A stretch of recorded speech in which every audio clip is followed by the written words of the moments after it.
తాకట్లో ఉన్న బంగారాన్ని విడిపించి ఆ రోజున మార్కెట్ ధర కట్టి మిగిలిన డబ్బును మీకు అందిస్తుంది కొమ్మూరి గోల్డ్.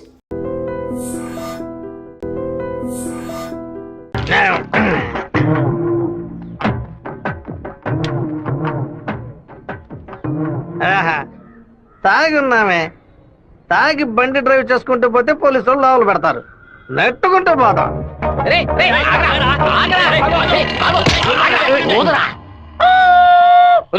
సరిగ్గా ఊదరా. ఇదిగో ఊదుతున్నానయ్యా.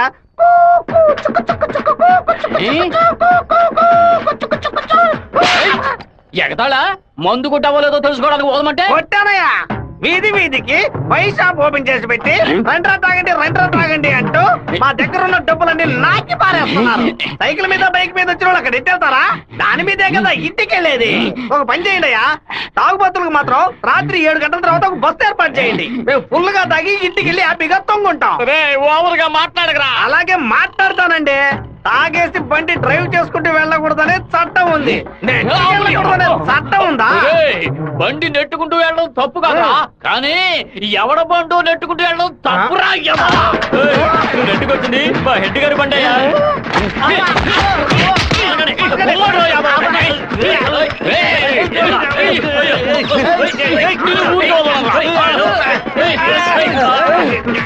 చిట్టి, అన్నయ్య వదిన చూడడానికి వెళ్తున్నాను. వదిన ఓకే చెప్పాలని మీ బాస్ భైరవుని కోరుకో. ఏంటో చూస్తున్నావు, నీకు త్వరలో పెళ్లి చేస్తానులే.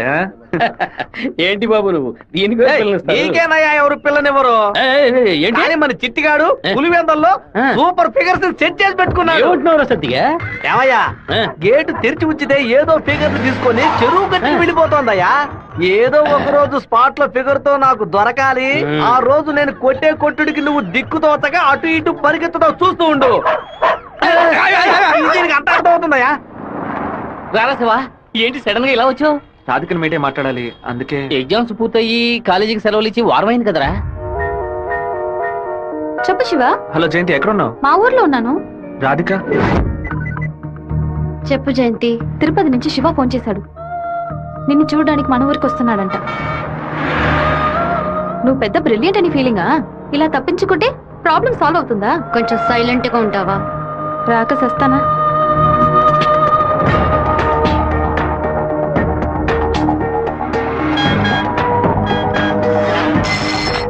హలో రే, జయంతి రాధిక 10:30 ఎక్స్ప్రెస్ బస్సులో తిరుపతికి వస్తున్నారా? ఆ బస్ కండక్టర్ నెంబర్ ఏంటో కనుక్కో. హలో, ఎవరు? అన్నా, శివన్ మాట్లాడుతున్నాను. వేంపల్లో 2 అమ్మాయిలు ఎక్కారా? అవును బాబు. నేను హైవేలో ఉన్న బ్రిడ్జ్ పక్కన వెయిట్ చేస్తూ ఉంటాను. ఆ అమ్మాయిలు కొంచెం దింపేస్తారా? అలాగే బాబు.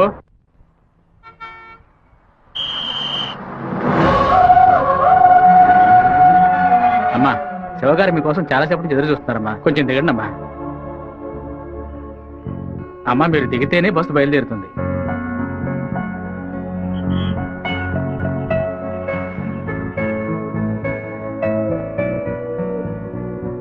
నిన్ను కంపల్ చేసి రప్పించినందుకు సారీ. ఎప్పుడు నన్ను చూడకూడదని తిరుపతికి బయలుదేరావో అప్పుడే నువ్వు చాలా కన్ఫ్యూజన్ లో ఉన్నావని అర్థమైంది. ఏదైనా సరే నీ మనసులో ఉంది చెప్పు రాధిక. ఇంకో 6 నెలల తర్వాత రా అని చెప్పినా పర్వాలేదు, నేను వెయిట్ చేయడానికి సిద్ధంగా ఉన్నాను. ఎప్పుడైతే నువ్వు నా కోసం దెబ్బలు తిన్నావో అప్పుడు నాలో ఏర్పడిన గిల్టీ ఫీలింగ్ వల్ల నీ మీద ప్రేమ పుట్టింది. ఆ ప్రేమ నా మనసు నిండా నిండిపోయింది. కానీ ఆ రోజు కాలేజీలో జరిగిన గొడవలో నువ్వు వాళ్ళని కొట్టిన ప్రతి ఒక్క దెబ్బ నా మనసుని గాయపరిచింది. మీ నాన్న అంతమందిని వేసుకుని కత్తిలతో రావడం చూసి నేను భయపడిపోయాను. నువ్వు నలుగురిని నరికేసి జైలుకి పోయిన విషయాన్ని ఎప్పుడైతే నీ పేపర్లో చూశానో నా తల మీద పిడుగు పడినట్టయింది. నాలోని ప్రేమని దాచుకోలేక మర్చిపోలేక నాలోనే ఉంచుకుని బతుకుతున్నాను. నువ్వు చెప్పేది చాలా తమాషాగా ఉంది. నేను ఏ గొడవకి వెళ్ళకూడదనే నన్ను మా నాన్న తిరుపతికి పంపించారు. కానీ ఆ రోజు కాలేజీలో ప్రొఫెసర్ని అవమానిస్తుంటే చూస్తూ ఊరుకోలేకపోయాను. ప్రపంచంలోనే దారుణమైన విషయం ఒక వ్యక్తి తన భార్య ముందు అవమానపడ్డమే. అందుకే ఎదిరించాను. తిరుపతిలో నేను ఆ నలుగురిని నరకపోతే ఆ నలుగురు కలిసి నన్ను నరికేసేవాళ్ళు. ఓ చిన్న పిల్లి కూడా దానికి ఏదైనా సమస్య వస్తే ఎదిరిస్తుంది. నా ప్రాణాన్ని కాపాడుకోవాలని ఆశ నాకుండదా? ఈ వివరాలన్నీ మా అమ్మతో నేను చెప్పలేను. దానికి నన్నేం చేయమంటావు? నువ్వు మంచివాడివే, కానీ నువ్వు ఉండే చోటే మంచిది కాదు. అర్థం కాలేదే. అన్నిటినీ వదిలేసి వచ్చాయి. నేను నిన్ను అన్నిటినీ అంటే మా అమ్మా నాన్నలనా, నా తోడబుట్టిన చెల్లెలనా, సొంత వాళ్ళనా బంధువులు అందరినీనా? పుట్టి పెరిగిన ఊరునా లేకపోతే కొలిచే కులదైవన్నా? ఎవరిని వదిలి రమ్మంటావు? అది కాదు మీ ఏయ్! నాన్న. మా నాన్న గురించి ఏమైనా మాట్లాడావో? ఆయన గురించి నీకేమైనా తెలుసా? జాతరలో మందు కొట్టి గొడవ పడి పచారీ కొట్లో వాదించుకొని టీ కొట్లో కొట్టుకొని చెరువు గట్ట మర్డర్ అయి పోలీసులు 6 నెలలు ఎంక్వైరీ చేసి 2 ఏళ్ల తర్వాత కోర్టు తీర్పిస్తే 5 ఏళ్లు జైల్లోకి వెళ్ళి కూర్చుంటారు. వాళ్ళ కుటుంబం నడి రోడ్డున పడుతుంది. కానీ ఎప్పుడు గొడవ అవుతుందో అప్పుడే వాళ్ళని పిలిచి ఎంక్వైరీ చేసి 2 పీకి వాళ్ళిద్దరిని కలిపి బుద్ధిగా ఉండండి అని చెప్పి ఆ 2 కుటుంబాన్ని ఏ ప్రతిఫలం ఆశించకుండా కాపాడేవారనే మా నాన్న. చేత కట్టిపట్టిన ప్రతివాడు చెడ్డవాడంటే వీరభద్రస్వామి, ఛత్రపతి శివాజీ, కృష్ణదేవరాయలు, ప్రతాపరుద్రుడు వీళ్ళందరూ చెడ్డవాళ్ళ? కోపిష్టి కత్తి పడితేనే అది తప్పు, కాపలవాడు పడితే తప్పు కాదు. ప్రేమ కోసం ఏదేదో వదిలేసి రమ్మంటారు.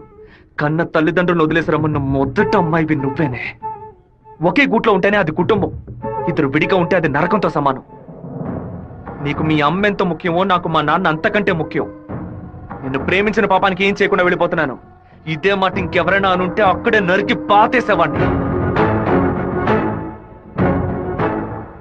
నన్ను అవాయిడ్ చేయడానికి నువ్వు వేరే ఏ కారణం చెప్పినా జీవితాంతం నిన్ను తలుచుకుంటూ ఉండిపోయేవాడిని. కానీ ఎప్పుడు మా నాన్ననో కారణంగా చెప్పావు, ఈ క్షణం నుంచి నేను మర్చిపోతున్నానే.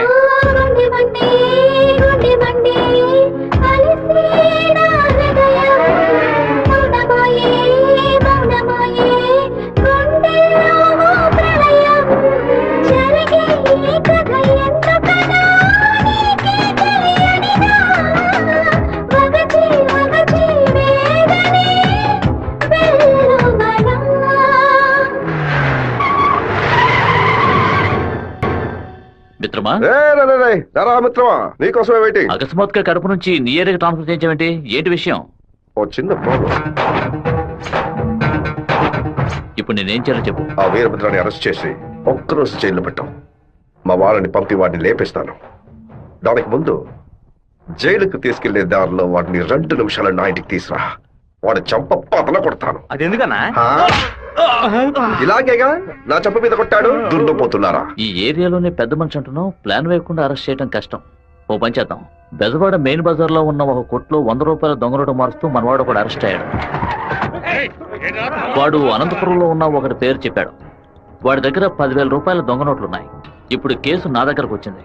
నేను వాడిని ఓ 4 పీకులు పీకితే వాడు అనంతపురంలో ఉన్న వీరభద్రుడే ఈ దొంగ నోట్లకి హోల్సేల్ డీలర్ అని ఓ స్టేట్మెంట్ ఇస్తాడు. వాళ్ళ ఇంట్లో 4 లక్షల దొంగ నోట్లు పట్టుకుంటాం. నీ ప్లాన్ ని తీసుకెళ్లి చెరువులో పడే. దుండపోతా 4 లక్షల దొంగ నోట్ల ఆడిట్లో ఎలా ఉంటాయి? అందుకు నువ్వున్నావు కదా, నువ్వు మంత్రివి, నీ చుట్టూ ఇంత బలగం ఉంది, ఇంత చిన్న పని కూడా నువ్వు చేయలేవా? బ్యాట్ లేకుండా సిక్సర్ కొట్టావు కదరా, జీనియస్ రా నువ్వు. ఎవరి కొమ్మని నరికేసింది? తెలీదు బాబు. తీసి పక్కనేయండి. చెప్పండి మన అన్నా. ఇంటికి సెర్చ్ వారెంట్ తో పాటు డిఎస్పీ ఆఫీస్ నుంచి ఒక పెద్ద టీం వస్తోంది. విషయం ఏమిటో నాకు కూడా తెలియదు. ఇదంతా రాజశేఖర్ గారి పనే. పదవి చేతిలో ఉంది కదా అని పగ సాధిస్తున్నాడు. ఇది నరికినట్లేదు, విరగొట్టినట్టుంది. అవునరా మామా. శివ అటు చూడు.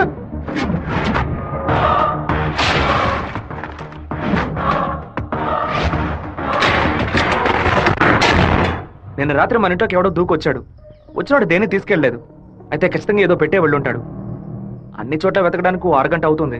అలాగా పోలీసులు వచ్చేస్తారు. మీరు ఇంటి బయట తాళం వేసి రైస్ మిల్కి వెళ్ళి 1 అరగంట తర్వాత రండి నాన్న. సరే.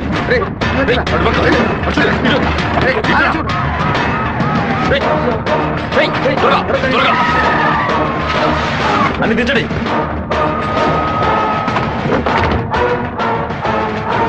ముసలిదానా, ఏంటి ఇల్లు తాళం వేసింది? అమ్మగారు గుడికి వెళ్ళారు, అయ్యగారు రైస్ మిల్కి వెళ్ళారు. ఉండండి, ఫోన్ చేసి రమ్మంటాను. ఆ తిళ్ళని చూసారా? చూసాండా? లోపల చూసారా? లేదురా. ఏంటి సార్ పెద్ద టీంతో వచ్చారు? ఆ పచ్చ చూస్తాను. నా ఇంట్లో దొంగ నోట్ల అని ఎవరు చెప్పారయ్యా? మీకు చెప్పాల్సిన అవసరం లేదు. సచ్ వారెంట్ ఉంది. వాడు తిన్నే పెట్టుంటాడు. రండి. వెతుక్కోండి. చూసుకోండి సార్.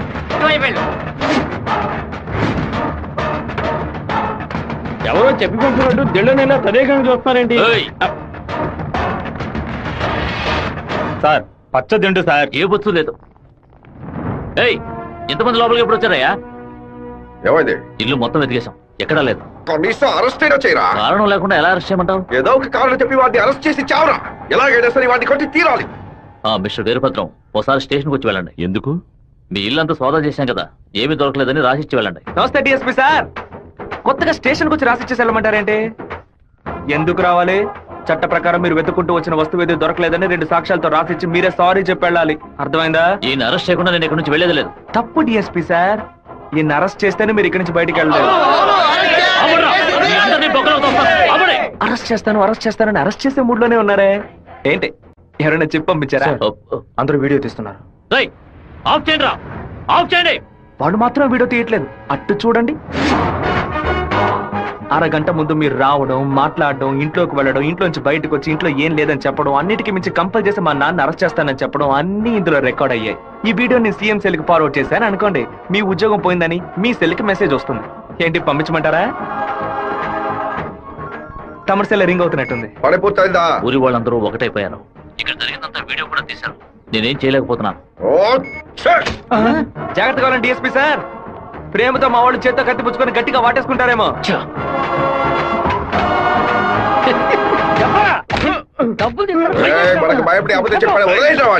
ఎలాంటి సాక్ష్యాలు లేకుండా ఎవరికి దొరకకుండా తలుపులు పగలగొట్టి దొంగతనాలు చేయడంలో పెద్ద కిలాడి సార్ వీడు.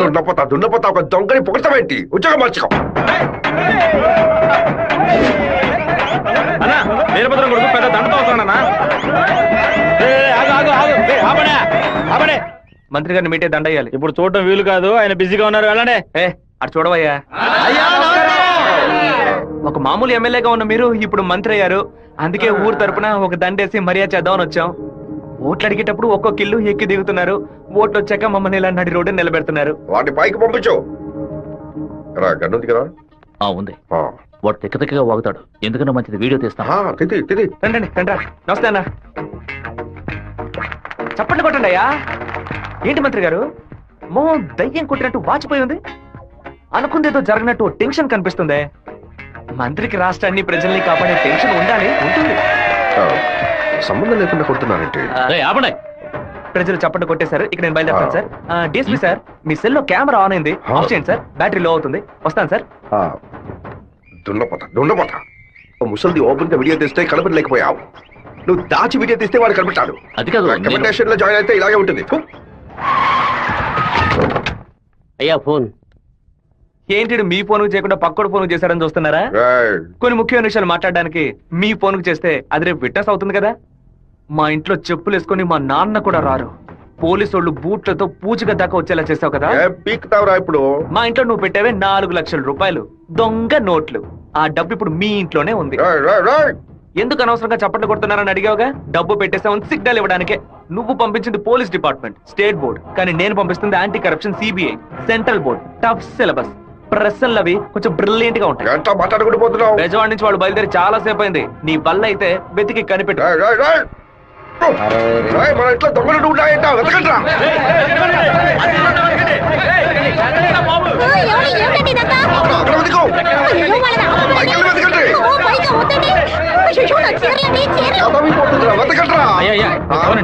ఏంటి మంత్రి, ఈ పాటికి నీ ఇల్లు కార్పొరేషన్ లెట్టిన్ లాగా కంపు కొడుతూ ఉండాలి. చిన్న మార్పు. నేను పెట్టింది నీ ఇంటి లోపల కాదు, బయట నుంచి నీ బయట కారు.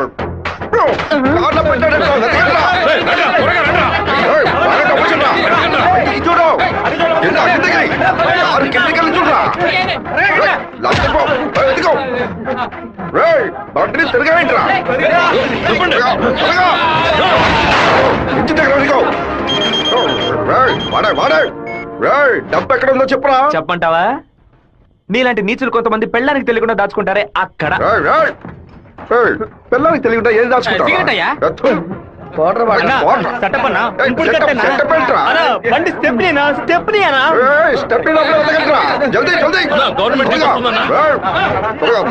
తీసుకోండి.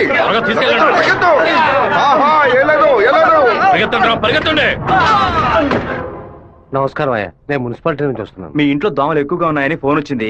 అందుకే జేఈ గారు పంపించారు సార్. ఎక్కడ కొట్టాలండి? 1000 దోమలు నా బండిని బోర్లా పడేసి పక్కన తోపుకుపోయాయి. వెళ్ళి కొట్టండి.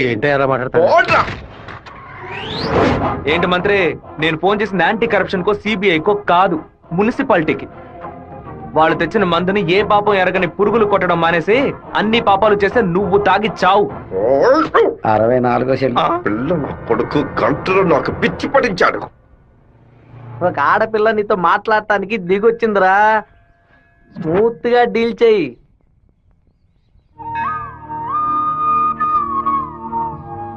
ఎందుకు రమ్మన్నావు? ఏంటి విషయం? మనిద్దరం ఇప్పుడే పెళ్లి చేసుకుందామా? ఇప్పుడే, ఈ క్షణమే దేవుడి కడప గుళ్ళో పెళ్లి చేసుకుందాం. ఏమంటున్నావు? దయచేసి నన్నే అడగొద్దు. ఆ రోజు పిచ్చి పట్టి అలా మాట్లాడాను. ఏదో కన్ఫ్యూషన్ లో భయంలో మీ నాన్న గురించి తప్పుగా మాట్లాడాను. ఎప్పుడైతే నువ్వు నన్ను మర్చిపోతానని చెప్పావో ఆ క్షణం నుంచి నువ్వే నాకు ఎక్కువగా గుర్తుకొస్తున్నావు. నువ్వు లేకుండా నేను బతకలేను శివ. ఈ కొట్టుకోవటం, నరుకోవటం, సెటిల్మెంట్లు వీటితో నాకు అసలు ఏ సంబంధం లేదు. నువ్వంటే నాకు చాలా ఇష్టం. నువ్వు నాకు కావాలి.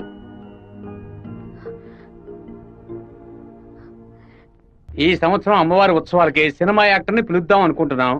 ఎవరిని పిలవాలో మీరే చెప్పండి. ఆపండి. నేను లోకనాయకుడు కమల్ హాసన్ తీసుకురానా?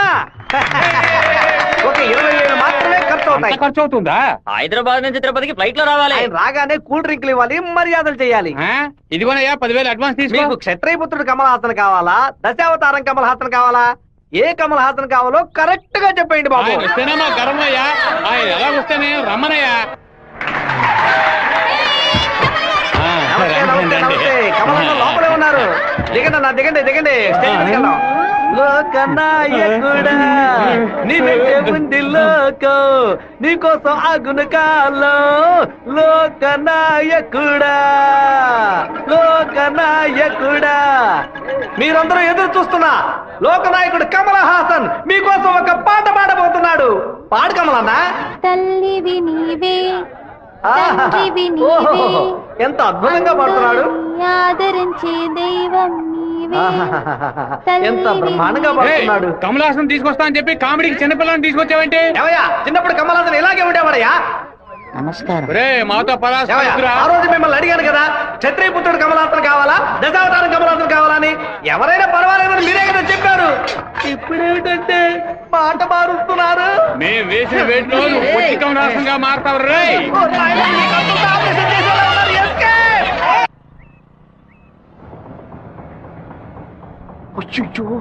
నాన్న బండి మనల్ని ఫాలో చేసుకుంటూ వస్తుంది. తిరిగి చూడకు. బాగా దొరికిపోయాం. దిగు. ఆయన దగ్గరకు వచ్చానంటే టక్కుని కాళ్ళ మీద పడు. అర్రే, ఏంటి బాబు, నాన్నగారని కూడా భయపడ్డారా? ఎవరు తను? తనే ఏప్రిల్ ఫూలా? బైక్ లో తిరుగుతున్నారేంటి? ఎవరు చూడరానా? లేదు, ఇవాళే ఫస్ట్ టైం. లవ్ వర్కౌట్ కాకముందు విపరీతంగా బాధపడ్డావు. వర్కౌట్ అయిన తర్వాత నాకు చెప్పనే లేదు. అన్నీ నేనే తెలుసుకోవాలి. So sweet. నేను భయపడిపోయాను తెలుసా. నువ్వెంత స్వీట్ అయితే మీ వాళ్ళకి ఎంత స్వీట్ గా ఉంటారో. రేపే మీ ఇంటికి వస్తున్నాను. సూపర్ గా వచ్చి దిగుతాను చూడు. ఎవరమ్మా నువ్వు? మీ అయ్యగారిని కలవాలి. ఇక్కడే ఉండు, అడిగి వస్తాం. అన్నయ్య, ఎవరు కావాలమ్మా? ఆగమ్మా, నీ పాటికి నువ్వు అలా లోపలికి వచ్చేస్తే ఎలా? అయ్యయ్యో, ఈ అమ్మాయి ఎవరు నిరికించబోతుందో తెలియట్లేదే. జాగ్రత్త. నేను బాగుండాలని ఆశీర్వదించండి. వచ్చిన పని ఏంటో ముందు చెప్పమ్మా. నేను కడప నుంచి వస్తున్నాను. ఎవరికైనా సరే సమస్యను వస్తే మీరు తీరుస్తారని విన్నాను. నాలాంటి అమ్మాయికి ఓ సమస్య వస్తే మీరు తీర్చకుండా పోతారా? నీ సమస్య ఏంటో చెప్పమ్మా.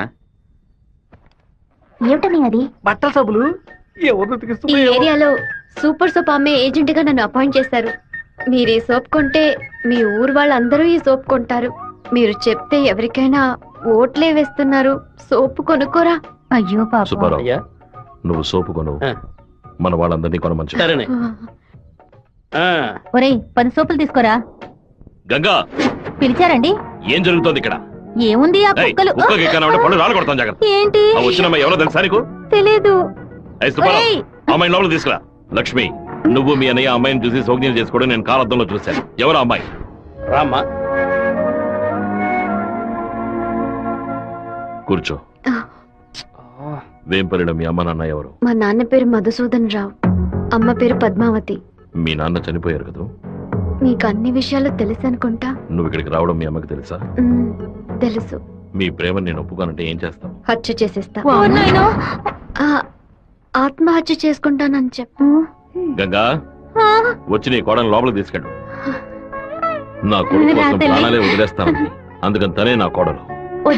సూపర్ గా వస్తారని అమ్మా అమ్మా తల్లి, ఈ అమ్మాయి వచ్చిన వేళ మా ఇల్లు కళకళలాడిపోవాలి. నిండు నూరేళ్లు వద్దిల్లమ్మా.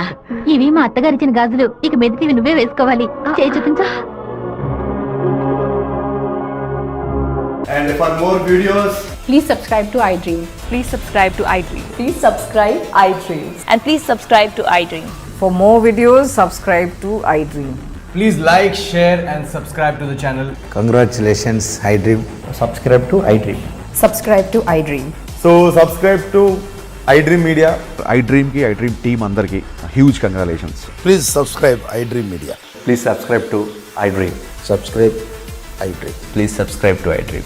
iDream అంటే నా కళల ఛానల్ సబ్స్క్రైబ్ చేసుకున్న నోరు తిరుగుతలేదు. మీరైతే గంట గుర్తు కొట్టండి. For more such videos, please subscribe to iDream. Subscribe to iDream. Please subscribe to iDream. Please subscribe iDream Media. Please do subscribe to iDream. Please subscribe to iDream Media. For best entertainment and information, please subscribe iDream. And don't forget to subscribe to iDream.